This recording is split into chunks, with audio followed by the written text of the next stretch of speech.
শুনেছি গল্প আর কি, যে এক লোক খিজরুল ইসলামের তালাশ করতেছে, অনেক কষ্টে ওনারে খুঁজা পাইছে।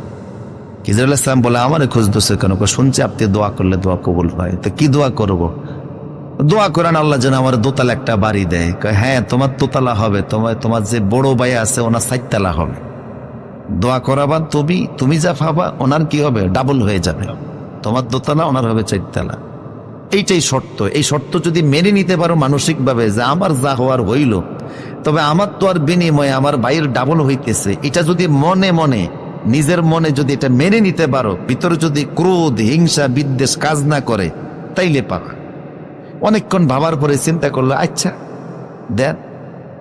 তো দোতলা বাড়ি হয়ে গেছে, গাড়ি দেন, গাড়ি হয়ে গেছে, পুকুর দেন, পুকুর হয়েছে। উনি যা পায় ভাইয়ের কত হয়। এবার কয় খিজির, এবার দোয়া করেন আল্লাহ যেন আমার চোখ একটা নিয়ে যায়। তারপরে দোয়া করেন আল্লাহ যেন আমার হাত একটা নিয়ে যায়, পাও একটা নিয়ে যায়। কারণ আমার যদি একটা যায়, ওর তো ডাবল যাইব।